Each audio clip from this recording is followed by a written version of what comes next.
your kids are 15 or 50, at some point their stuff outlives their presence in your home. Today, we are talking about what to do about it without the guilt, without ruining Thanksgiving. And if you don't have children, I completely understand you might want to skip this. This is not a topic we talk about a lot. And just so you know, that is what we will be talking about in this one. We do talk a little bit about parents stuff coming into the house though. So for now, let's enjoy some tea. We'll commiserate and maybe co-celebrate together. Before we get into the method, the before, the after, the boomerang kids, all of it, we need to talk about the part nobody really honestly talks about that I hear. And that is that the empty nest is complicated. It's not just sad, and it's not just exciting, and it's never one clean emotion. Most parents, they sit somewhere in the middle, grieving the season that is ending while secretly, guiltily looking forward to what comes next. Planning vacations, knowing where all of your bowls are, and not finding socks in every room. Yet wishing you could slow time down and maybe that you hadn't squandered some of that time with them. Both of those feelings are super real, very valid, and neither one makes you a bad parent. Research shows that only 25 to 30% of parents experience real empty nest distress. Lucky me, because I think I am in the throes of it.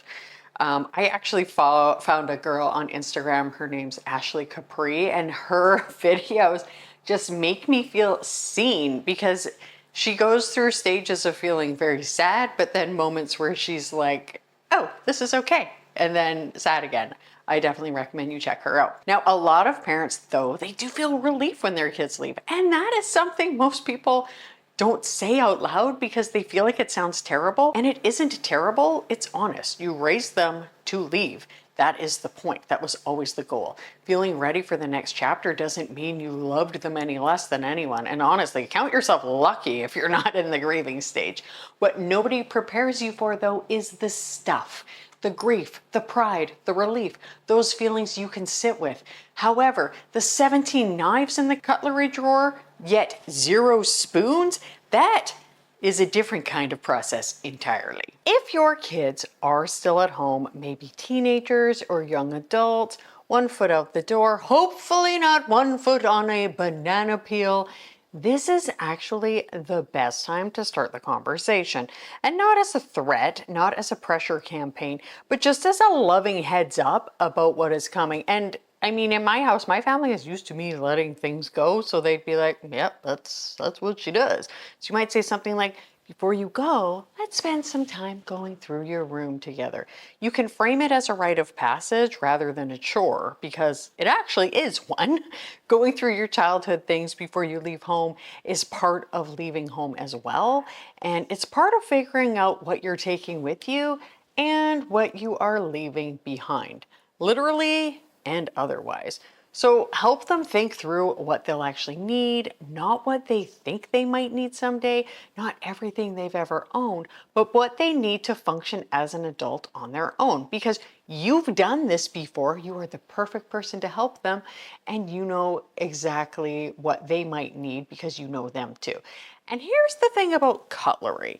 If you send them into the world with a half set of dishes, a random set of mismatched glasses, whatever they grabbed on the way out the door, that is what their first home looks like. And I'm talking sort of like beyond dorm or whatever. We want to help them leave with what they actually need. Maybe a complete set of something. Maybe, and here's a little foreshadowing for you, a complete set of something you had before you upgrade. Towels that match, the basics that make a space feel like a home rather than a temporary situation. Their first home should feel like a home, not like someone grabbed whatever was in the closest thing on their way out the door, which, based on the cutlery situation, in most houses is exactly what happened. Helping them fly means helping them leave well. Now, when my first son moved out, I was really sad, and it was funny because I found myself like scrolling on my phone looking for things to buy. But if you know me and you know this channel, you know that I like to make sure I'm decluttering something in the space. And it got me to thinking, hey, how about I get myself some new pots and pans and I give the kids the old ones? Perfect solution. But here's why I got it.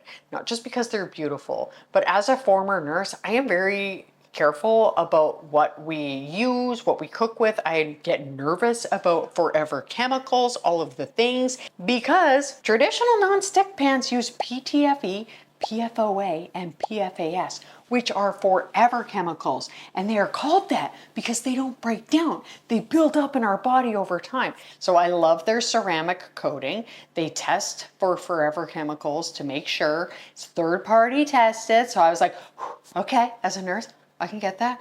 And the ceramic coating is naturally non-stick. So you know what? I was heating up something on the stove. Normally this leaves so much, like it's so hard to scrub the milk off of this after I'm done. But then it was so easy. I literally could not believe it. Then I made chili in this gorgeous, gorgeous one here. I also love that it comes with this like really cool sort of like organizing station, which is really neat. And I was like trying to decide, do I put it on the counter? Do I put it down here? The set saves you 20% versus buying individually. And you can stack my code, which I will put right here on the screen, for an additional 10% off of their products site-wide. So you can declutter some old pans when you're going through your kitchen and upgrade to something beautiful. And right now they're running a sweepstakes where every dollar you spend equals one entry to win $100,000 in cash or a full kitchen remodel. Link is below. Okay, back to the spare room. Maybe your kids have already left, but the stuff has not. And here's the thing about the stuff. It didn't stay because they didn't care or they were lazy. It stayed because they left to do something really, really hard. A huge new thing in life. Think about what leaving home actually requires.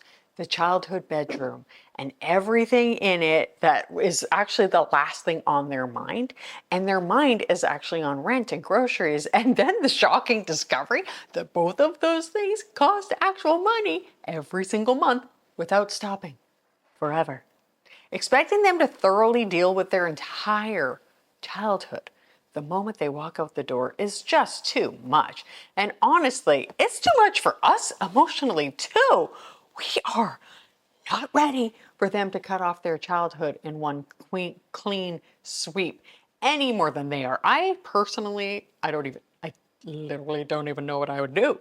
And I know this from both sides. So I left things at my parents' house when I moved out. I also ended up leaving things at my grandparents' house because I lived with them shortly after I moved out of my parents. And it wasn't like I left things at their houses because I didn't care, but it was because I was 20 something. I was trying to figure out how to be a person, and how the box in the spare room felt like was a problem for future me. And honestly, future me eventually did deal with it, but present me needed some time first. And the stuff staying behind, it is not laziness. The home was their safety net, and the stuff in it is the last thread of that. And the home in it can still be their safety net, which is really nice. And that is so good and so okay, at least for a little while. Now, before we get to the practical side, I want to say something that doesn't get talked about enough.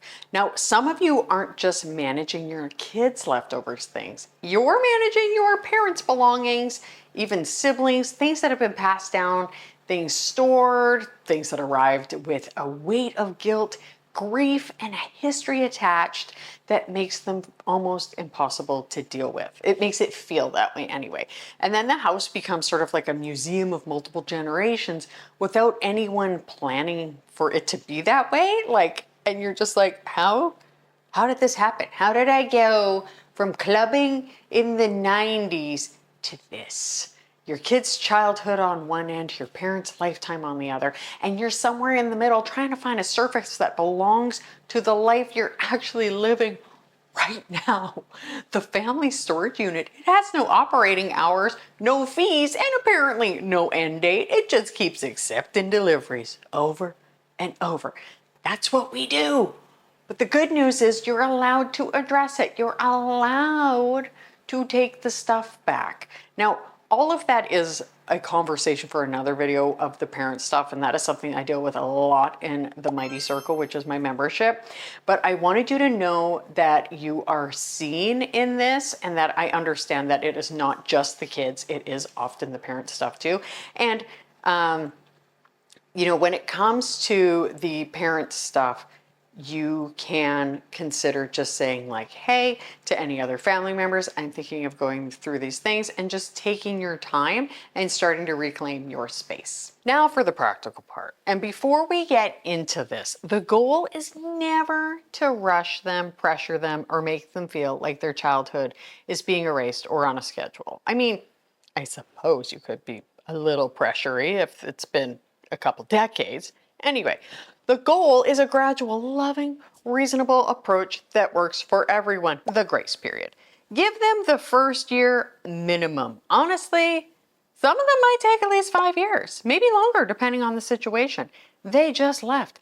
They are overwhelmed. The box in the spare room is not the priority, and it shouldn't be. Your job in this phase, just like every other phase, is patience.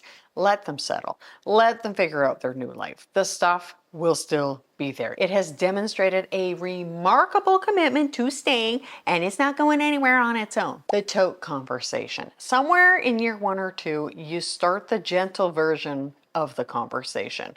And again, this could be 5 years later, but I think this might be really helpful. Not a big decluttering session, not a formal sit down about the state of their belongings, just a tote. Maybe just something that is so like old school notes or something. And you don't want to do this the moment they walk in the door. Wait until they're settled, they're relaxed, cup of tea in hand, and then say something like, well, even beyond that, maybe like half an hour, and say, hey, I found a box of your things. Can you have a quick look at these things? And then I know whether or not we just let this box go. That's it. Low pressure, low stakes. A tote is a tote. 10 minutes during a visit you're already having, it's not a burden. It's just a small task woven into time you're already spending together. And the key is that visits should actually feel like visits. We want to spend time with them. We don't want them to like not want to come and visit because we're always like burdening them with something. Not work sessions, not guilt trips. Too many tasks make them dread coming, and a kid who dreads coming home is a problem much larger than a spare room full of boxes. Now, at some point, year 2, year 5, whenever feels right, you have the clearer conversation. Maybe when the heartache is over, say something like, I need to use this space, and I'm gonna pack your things into some labeled boxes. Anything you want, let me know by a certain date. I would probably say, depending on where they live. If they live across the world, that changes things. But if they live, you know, a couple hours away or whatever, you can say by 6 months from now or something like that. Give them a date. Warm but clear. You're not throwing anything away. You're not erasing their childhood. You're taking back a room in your own home that you have every right to use. And the stuff is contained, it's labeled, it has a timeline. They have been warned. And also warn them before you do anything. Like, and again, we don't want to be a nag, but we could be saying something like, you know, just want to let you know, coming up on that 6 months, might want to come in here, or maybe even like a month before, were you planning on coming? Whatever. And it's okay for you to like go through things and just pull things out if they have like gone over that, you know? Like they've kind of forfeited that. Anyway, no surprises, a quick text. Just let them know things are, it's getting down to the wire. And then you can pack it up, label it clearly, hold on to that deadline with love, which means hold the deadline. It's very reasonable and fair to people when we do hold them to deadlines. And you can be warm about it, but just mean it.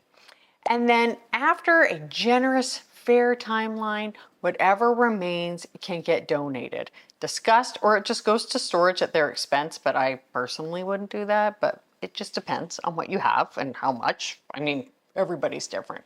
You warned them, you gave them time, you gave them more time, you had the tote conversation, the honest conversation, the follow-up conversation.